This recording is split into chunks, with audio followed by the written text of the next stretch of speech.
I'm Keith Stegall, and welcome to High Dollar Hill. My guest today is truly a Renaissance man in so many ways, a musician, an arranger, a record man with unparalleled career in the music business. Everybody's got a story, Jim Ed, and we're about to dive into yours. Welcome, Jim Ed Norman, to High Dollar Hill. Well, thank you. It's a pleasure to be here. So where was the music in your life? Where did that first start? You know, it sounds kind of cliche, doesn't it? People say, in the church. You know, when you're the son of a minister, you're going to be exposed to music. And then I was fortunate. My father was a trumpet player. My mother played piano. So it was around music. I started on trumpet in the 5th grade and then took the obligatory 6 months of piano lessons. Which was terrible, I'm sure. It was. I didn't, You didn't enjoy it. I didn't enjoy that at all. But I ended up moving through and learning how to play a lot of different instruments. I became a master of none.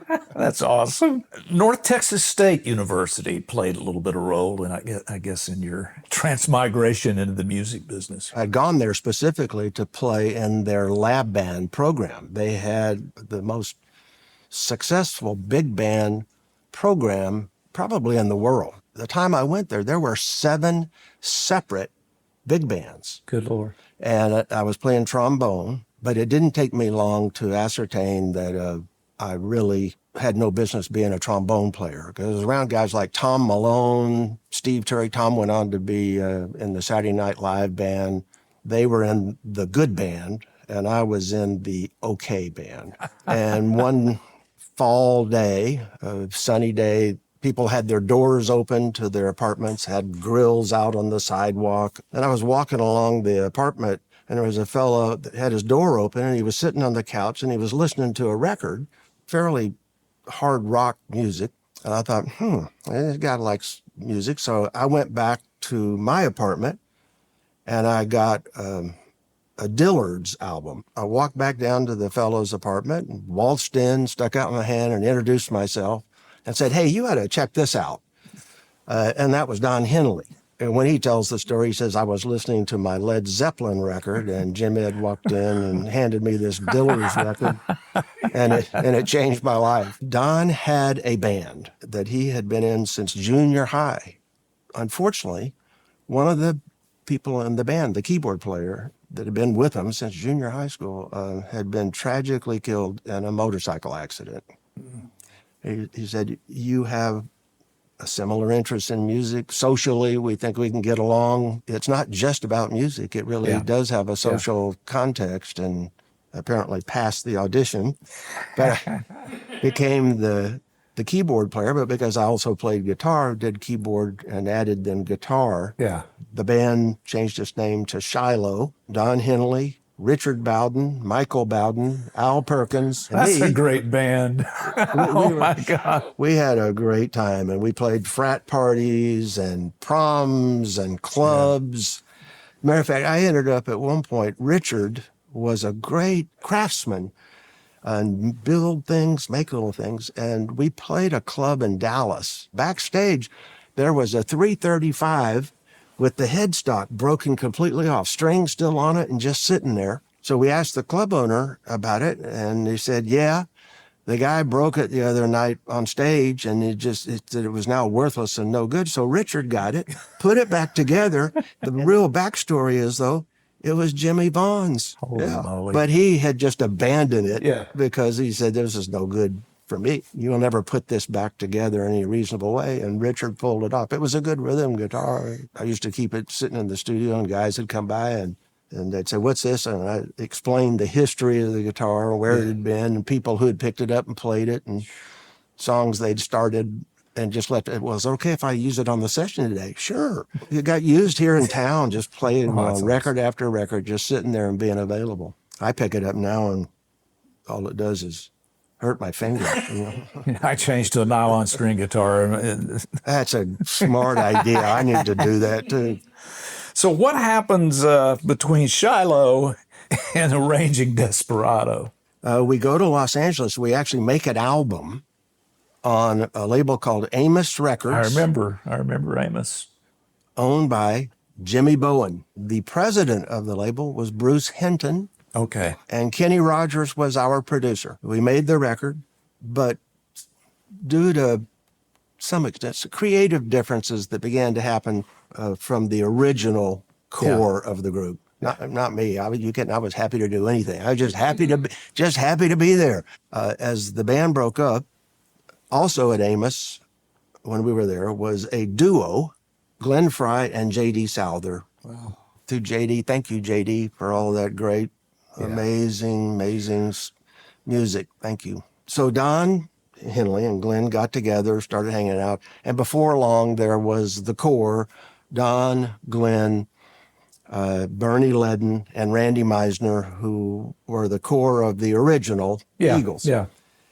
As they went and made their first album, they had, from that album, Take It Easy, Witchy Woman, Peaceful Easy Feeling. They had success, got on the radio, got a roll going.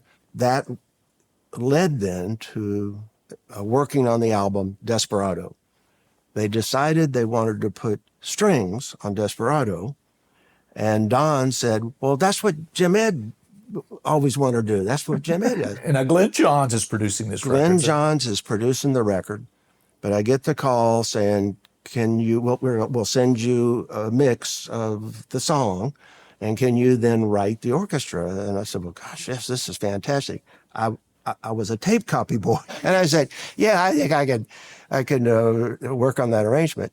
And they sent the song to me, and I just probably listened to it for 2 or 3 weeks before I even picked up a thing. Just listened to the song and absorbed the song, got the song inside my body, inside me, and then began to dream and imagine how it should sound.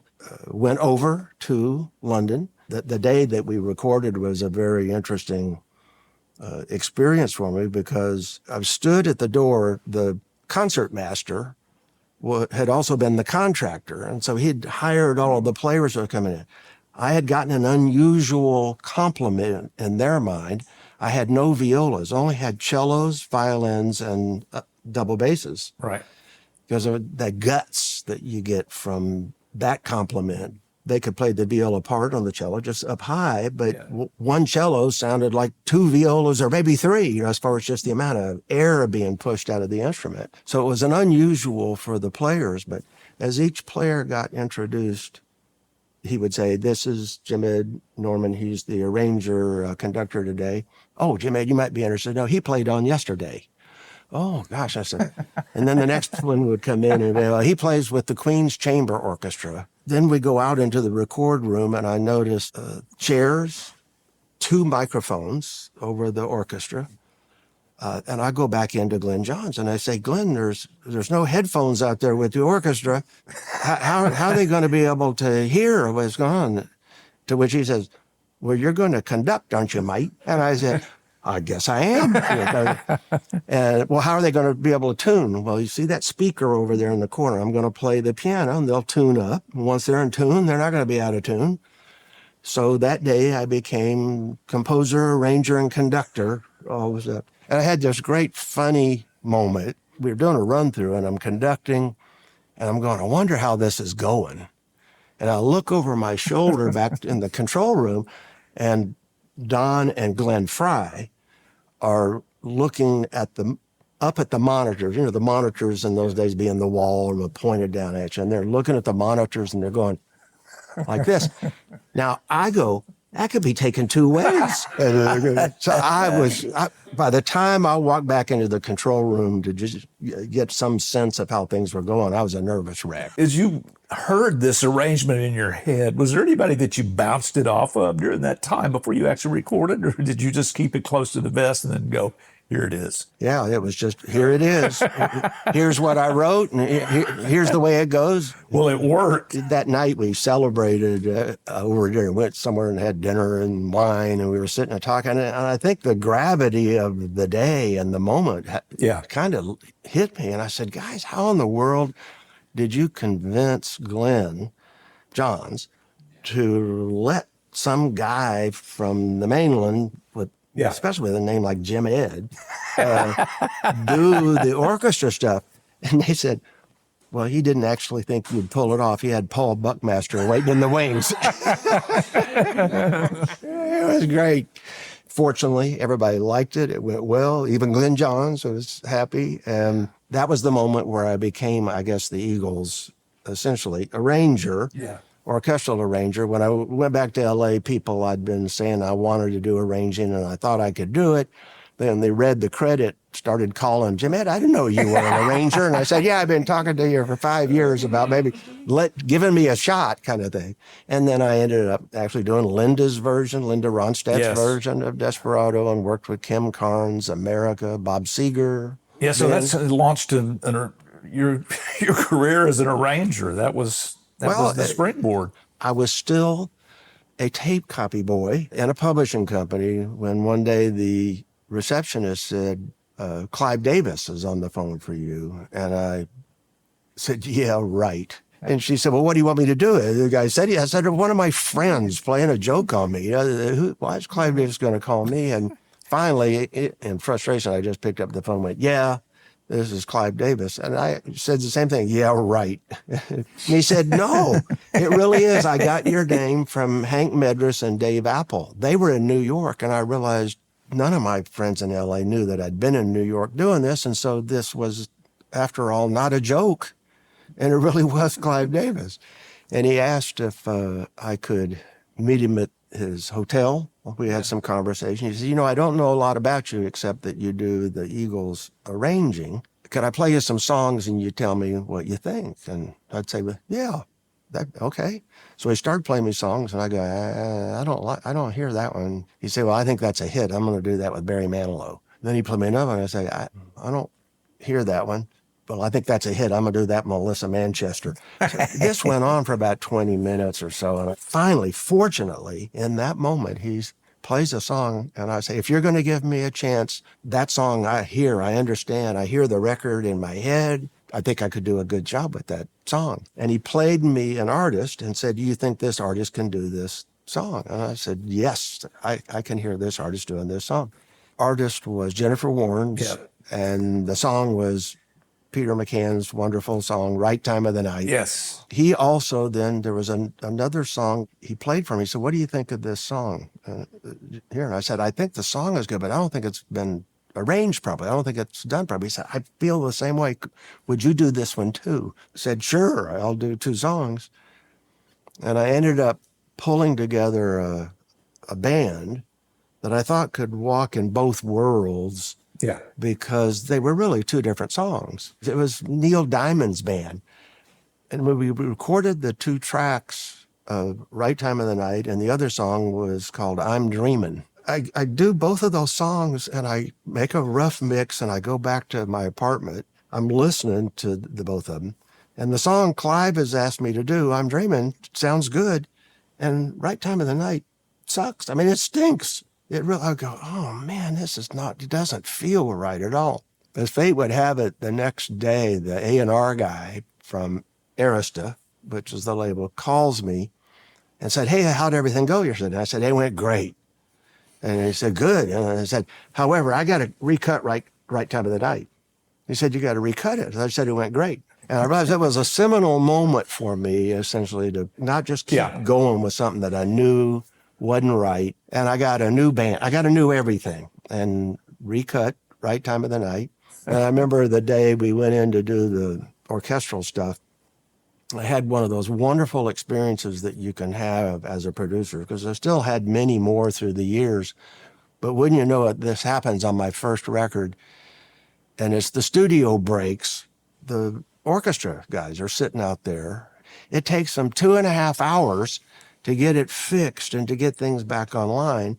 And you get these players for 3 hours. I had a movie gig over in Hollywood. So I had a half hour, and they sight read the chart that I had written on Right Time of the Night.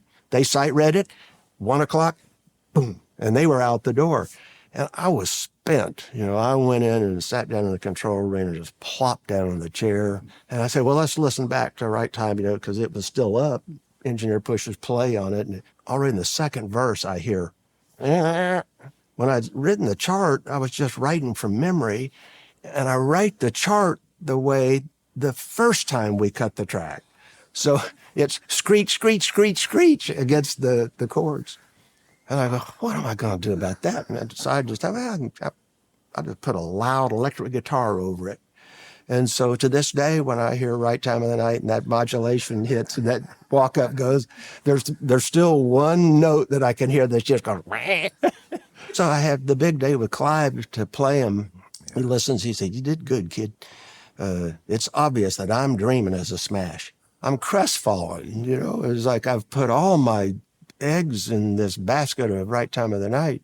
But I figure, hey, they don't call him Clive Davis for nothing. So I listened to what he said and I knew that was what was going to happen. They were moving forward with I'm Dreaming. The publisher calls Clive and says, "You've had this song on hold, Right Time of the Night. You've had this on hold for 6 months. If you don't do something with it, John Travolta has heard it and wants to record it." This is back when he was Vinnie Barbarino. Yeah. And so Clive gives it to his promotion department and says, "Hey, what do you guys think about this?" They say, "Clive, we think that sounds pretty good. We think we could get this played on the radio."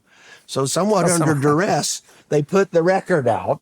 And I remember the last time I was, it had sold 800,000 copies and was on its way, and it became a top 10 hit record. And what I learned is that you can still have mishaps and things go wrong, and it's okay. The main thing is that you don't panic, because you can deal with it. You can fix it. Yeah, I think it's that fear of failure in front of everybody that trusted you to get it done. Yes. I've had that experience working with Alan at times, that same type of pressure. And when you finally get away from it and spend some time, you look back and go, it was okay. It wasn't that bad. It wasn't as bad as I thought it was. What's one you thought was bad? Well, it wasn't bad. It was just, I guess, his biggest record to date. It was a lot about living, a little about love. And I obsessed over that record to the point that I drove everybody around me crazy. That's a great record too, man. I'm telling you, that is a really well-made record. I learned a bunch, but by the like you, by the seat of my pants. Yeah. How was your experience working with the writers of the Purple Sage? Crazy, because what I remember is getting a call from Bob Johnston. He said, "You do the Eagles arranging stuff?" And I said, "Yes." And he said, "Could you come up and work with the new writers, the Purple Sage? They need some arranging and need some help with that." And of course, at this point, I'm saying yes to everything that comes my way. You kidding? Who am I to say no? It's another chance. I flew up to San Francisco, and he picked me up at the airport. And I remember proceeded to drive to the top of Mount Tamalpais and start smoking dope. Yeah. and telling me about UFOs that he had seen and all this kind of stuff. It was kind of interesting. And we walked into the place. So the guys were set up on a little soundstage kind of thing. And the guy said, "Guys, this is Jim Ed Norman. He's your arranger. I'll see you guys later." And he left.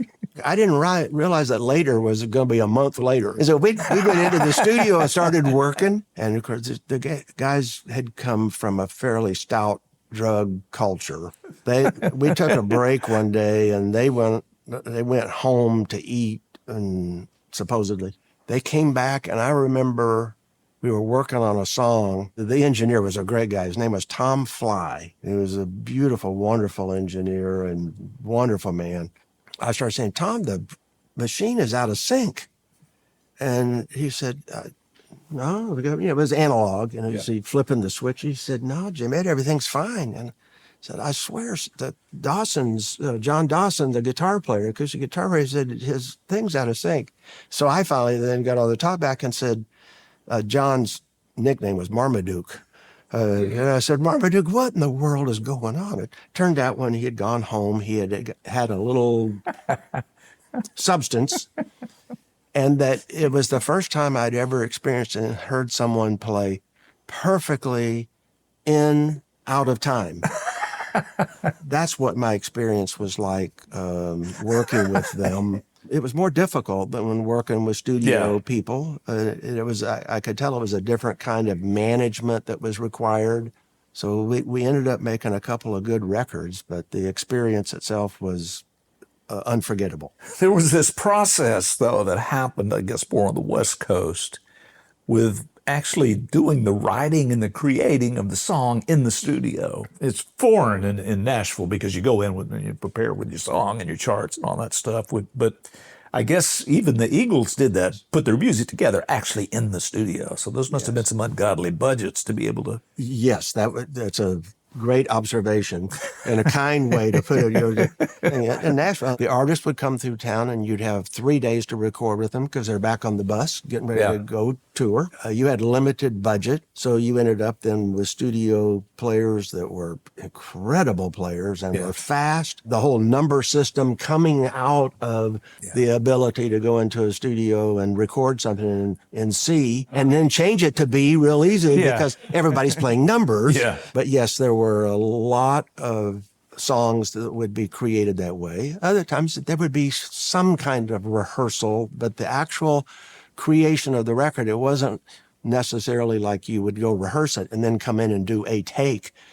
There was still this meticulous pursuit of getting things in tune, in time, with a great feel. There was a cycle that was, you'd start off and within the first few efforts, you'd have something that would feel good, but was not well shaped and honed and together. At the point that it got well shaped and honed, the feel was totally gone. That's what led to the big budget because it would be, you'd be back tomorrow. Now you'd have the parts worked out. You'd have the parts maybe that had been agreed on.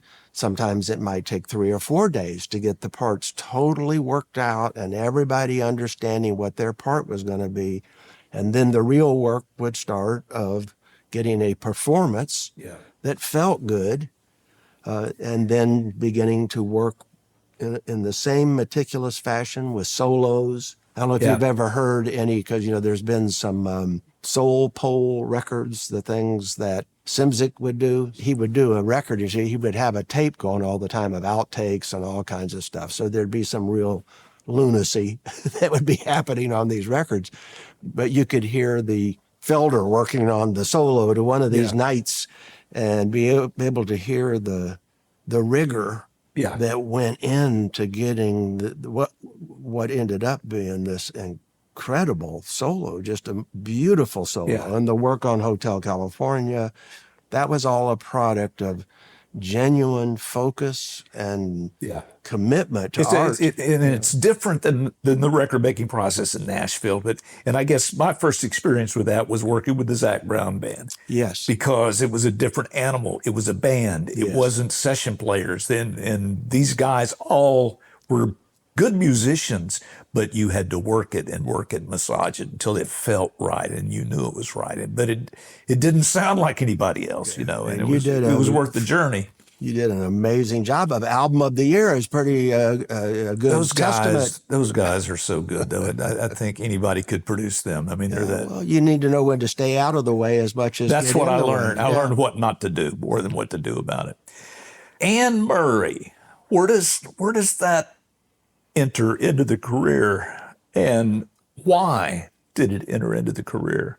This was probably 1976. I had done Right Time of the Night as a producer, but because I was the Eagles arranger, they decided to do some major venues and they wanted to have orchestra.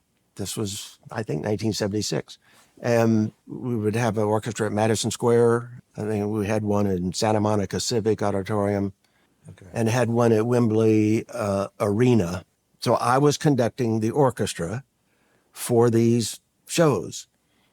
When we were at Wembley, we'd finished and I was backstage and I met a guy and we started chatting. Somehow me being a producer, wanting to be a producer, got said. And I said, but you wouldn't have heard anything I've done. It's just come out, so you wouldn't be familiar with it yet. It's an artist named Jennifer Warren's Right Time of the Night. So that was the end of it.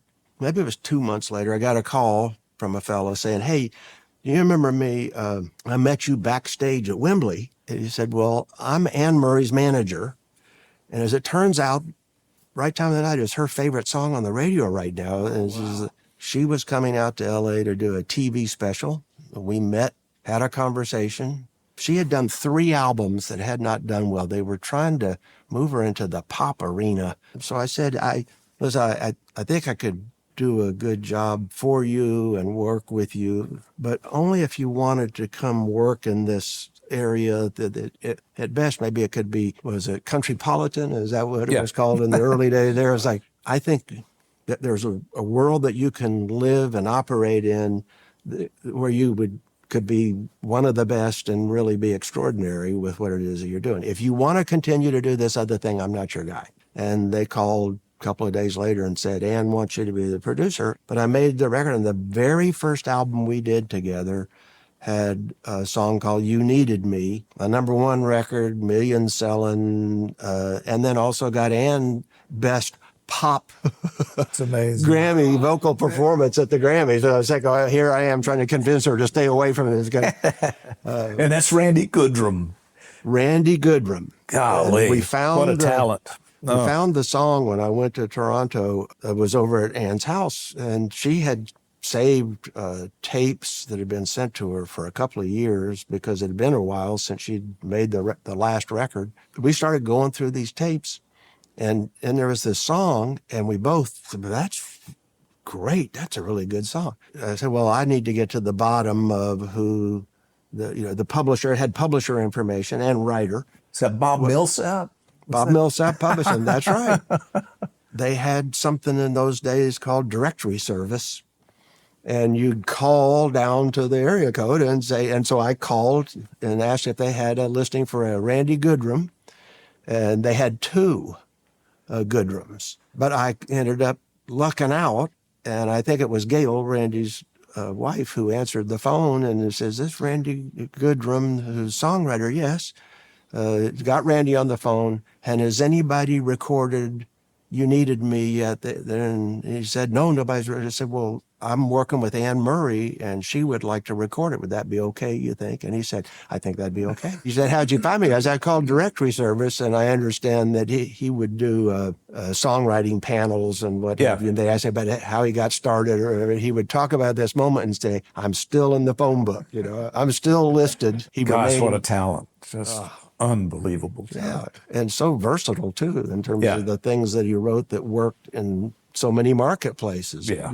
Some of the stuff he did was Dee Perry and Michael Johnson. Michael Johnson, Bluer and Blue, that thing was just extraordinary. And he also, Clive signed him to an artist deal briefly, and my buddy Matt McCauley from Toronto did, with Fred Mullen. Fred Mullen, yes. Worked on that, produced that record, and of course Matt arranged the strings. That's right. Another incredible arranger. With Dan Hill, too. Dan's one of my closest friends. So okay. That's where the connection kind of came from. But anyway. Well, so that's how I got with Anne Murray, was the Eagles once again. I owe everything. Yeah, it's amazing how something works, and then for a while it feels like everybody calls, Yeah. And when it doesn't work, they don't call. Yeah. So this next piece I want to ask you about is your movement into the executive role at a record label. This roster is ridiculous. Randy Travis, Faith Hill, Blake Shelton, Travis Tritt, Dwight Yoakam, Beth Nielsen Chapman, Hank Jr., Big and Rich, Michael Martin Murphey. This was your roster. That's phenomenal. How did that happen? I guess it could only be luck. I would. I don't think so. I don't think so. First off, great A&R people. Really took a different approach from my predecessor. I wanted to be responsible for being a part of signing the next generation of country music performers. I didn't want to continue that previous tradition of working with established artists and somehow change their music. I had been a part of that more pop country kind of thing. The records that I had done, the current roster already represented that. So what was going to be the antithesis of that?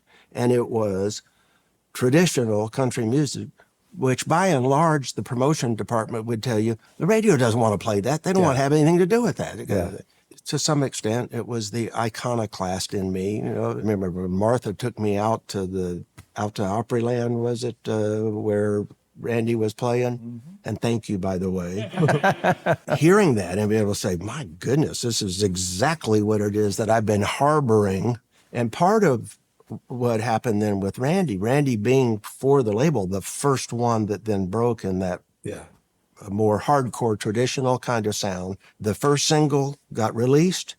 A second single got released. The first single got re-released. That became a life-changing record for all of us. Was Nick a part of that? Well, Nick was a part of it, but where it started was Neil Spielberg, who was in marketing and sales, happened to be down in Dallas. And in Dallas, the fellow there handed him a Post-it note that he said, now this came from the jukebox operator in San Antonio, and it was a Post-it note that said, please bring us more Randy Travis. It had made its way, and it got given then to Neil, who brought it into me. Nick was certainly prepared to take the ball and run with it and go do something that until then hadn't, other people had tried it from time to time, but this was a wonderful success story. Oh, yeah, and it's interesting because it was propelled off of the second single, and that's what made the first single viable again. Yes. It's like it welded it, and it was, I remember thinking, they're going to re-release on the other end again. So it was one of those things that was kind of easy. So who is responsible in this trip you're making through this world of music, that putting you in the rocket seat, being in the business as an executive? I was living in Los Angeles. I was beginning to have experiences as a producer with the artist saying, what do you think of my record company? What do you think of my manager? What do you think of my album cover? All I did was make records and turn them in. I didn't really know the business. I needed to learn the business. So I called Jimmy Bowen, who was here in Nashville and working at the time at Elektra Records. He was at Elektra. I said, Jimmy, I would like to go work at a record company and have an A&R position. And it would get me inside a label and give me a sense of what was going on, what was happening. And I think I could learn some about the business. Would you be willing to put in a good word for me at the Elektra LA company so I could go? He said, absolutely, be glad to. Within probably 2-week period, my wife and I had, I assume, a very common conversation that a family can have, a couple with 2 young children in LA could have, which was, let's move to Nashville. I called Jimmy probably within 2 weeks of, can you put in a good word for me, and say, Jimmy, never mind, we're going to just move to Nashville. To which Jimmy says, if you're going to come to Nashville, why don't you just come work with me at Elektra? I'll teach you the business. So during the move and the interim there of going to work with Jimmy at Elektra, there is a trade, a roster trade between Warner Brothers and Elektra. Warner and Elektra are both under the umbrella of WIA, Warner Music Group, Warner Elektra Atlantic. The fella taking over Elektra in New York, Bob Krasnow, doesn't like country music. And Warner's, while they like R&B music, and Krasnow was an R&B, he sounded like Anita Baker, something like that. Kras does a deal with Mo Austin, where Mo is going to give Krasnow the R&B music that they have and take over responsibility, because they weren't having any luck in R&B. And that Krasnow would give them the Warner artists they had. At that time, it'd be like Emmylou Harris. You got a substantial name that's coming then in the trade. And at the same time, it becomes Jimmy.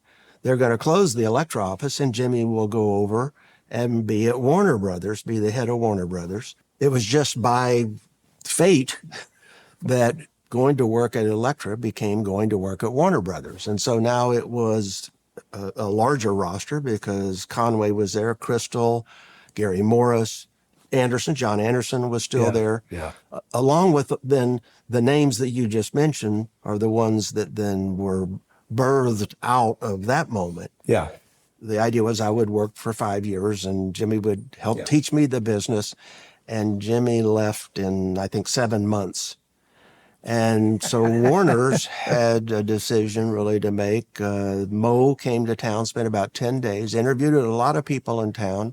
At the end of his tenure, or his time, he said, I've had great luck with A&R people. So if you want the job as the head of the label, you got it. Wow. Well, yeah, I'd always anticipated that maybe I could grow into that position. Bo said, now as the head of the label, I need you full time, so I could no longer work. But for a brief period there, I was responsible for producing 13 artists, which is an impossibility. and it was the great opportunity to hire people who I knew were gifted, and then essentially just say, 1, 2, 3, go.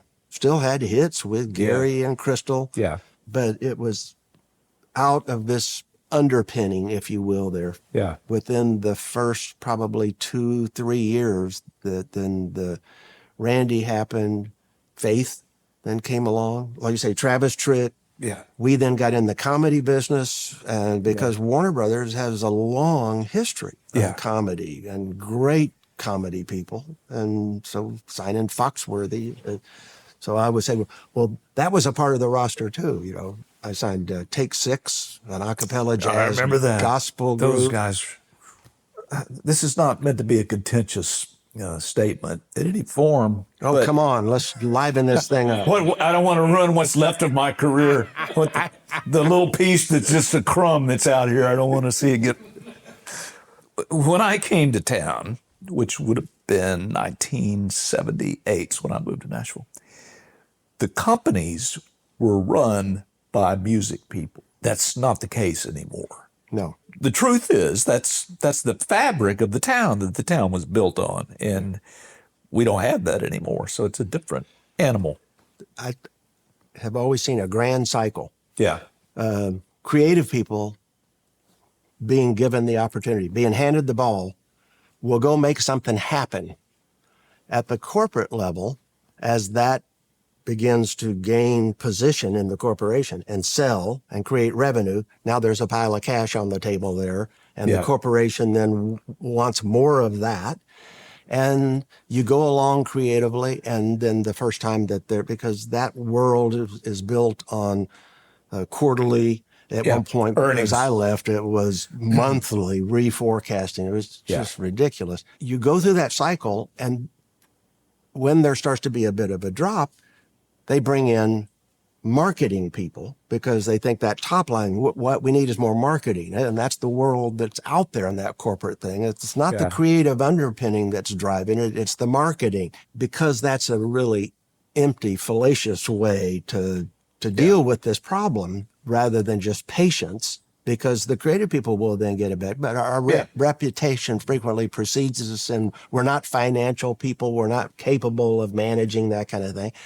So they bring in the financial people who then do it. They begin to cut costs, which make everything look great for 6 months, maybe a year, maybe a couple of years. They can make things look good again at that corporate level and do really, really well with that.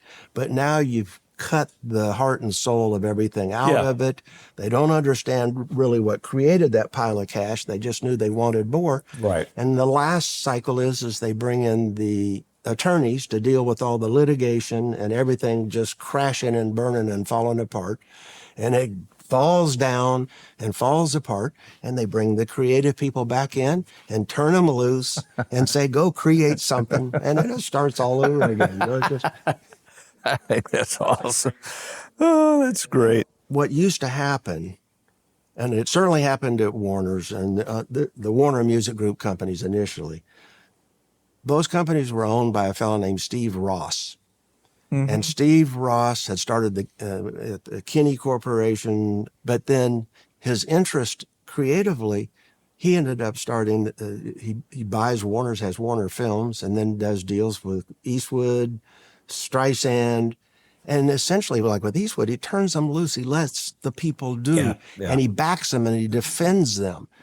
The record divisions were the same way. Jack Holzman, who was the founder of Elektra Records, and Amit at Atlantic, Mo at Warner Brothers. The nature of those companies, as they would have a downturn, a cyclical change that went on and happened, Steve would back everybody and say, it's going to be okay, it's going to be okay, we're going to get there.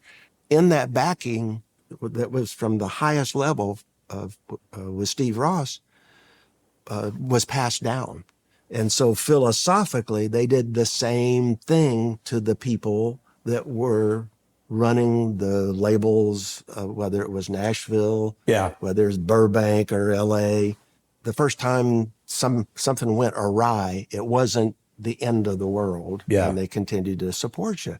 And it gave you a chance to get things back on track. Those are extraordinary executives that Yes, do that that's work right. that way. My last 5 years at the company had 7 different bosses because of the turnover upstream. And all of a sudden, my life had gone from reasonable mix of music and executive and administrative work into 90-10. It was working all of a sudden trying to save jobs, just managing the essentially the implosion of the business. Now, some of that was happening everywhere. It wasn't unique to Warner Brothers. Yeah. You know, the other thing that happened there that for me was interesting was the transition, the digital part of it.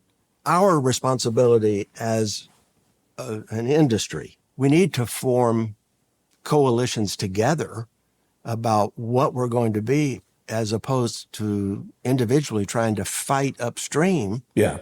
Because now you've got, let's say, Apple, and they are simply moving forward with the distribution digitally of music. They're going to develop their own system, and if we're going to just try to fight them and fight it and keep it going, you know, I ended up having an experience in this transition period. I had my oldest daughter going to college and had gone to her school, and she was moving into her dorm room and helping everything get in. It's a part of a young woman's life that's better left to her and her mother. And I started wandering the halls it was a co-ed dorm, wandering the halls, and I happened to go past this one, and there was a group of guys gathered around a computer. And I was standing at the door, and they finally realized I was there. And they go, "Oh, can we help you?" And I said, What are you guys doing? I said, "Oh, we're downloading music." And I said, "No kidding, I've heard about that. Could you show me how that works?" And he said, "Yeah, come on in." And so I came in, I'm saying, holy mackerel, you know, this is crazy. I'm right in the thick of all of this stuff, and here I'm just watching them then do exactly what this is all about. I think it was Napster that they were dealing with at the time, and I just say, well, thank you very much for that. And I went back and I got on the phone and I called the guys in New York, and I said, "We're screwed." And they said, "What are you talking about?" I said, "I've just had an experience like none that I'll have an opportunity to have again." This was the summertime, and I believe it was in October, and came back up for Parents' Weekend, one of those kind of things. And I'm walking down the hallway again, and all of a sudden, one of these guys that was in there that day is walking towards me, and he sees me, and he gets wide-eyed. He turns around and starts going the other way as fast as he can. I say, "Hey, hold on. He turns and says, "No, I found out who you are. And I don't want to get it." I said, "Listen, you kidding? You're not. This is such a big problem. What I would love, though, is if you would be willing to get the guys that were there that day. You got a break room here. I'd love to be able to," one of them was actually a business major. So it was great because I said, "I'd love to be able to talk with you and learn more about your perception of the business and what drives you to this and what the situation is." And one of it was the economics in their mind. I'm having to pay $20 for a CD or whatever the thing was. It doesn't seem right. And of course, the story they heard is the artists are all getting ripped off. And so I said, "Well, let me explain to you exactly what the economics of the business is and what goes on." Unfortunately, one of them was a business major and understood the idea of you made something, here's what your expense is, here's the wholesale price, we have distributors, what they get, what they pay us for it, what we then subsequently pay the artist. And I ran all that down. And they began to have a more sympathetic view. And some kind of understanding. To what it takes to be able to make something happen.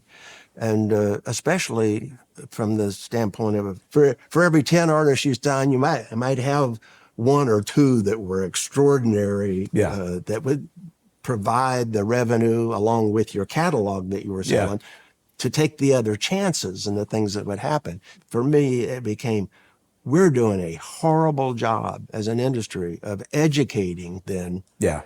young people as to what it is that they're potentially scuttling by doing this, because this is our contribution to world culture, this music that's going on as far as what's happening. So, Yeah, and it's still happening. oh yeah, that's right. Now moving to streaming, as it used to be, at least you had to download. Yeah, different animal, but still the same problem. But thank you. Thank you for sharing yourself and your stories and just who you are. Thank you. My pleasure. Thanks for having me.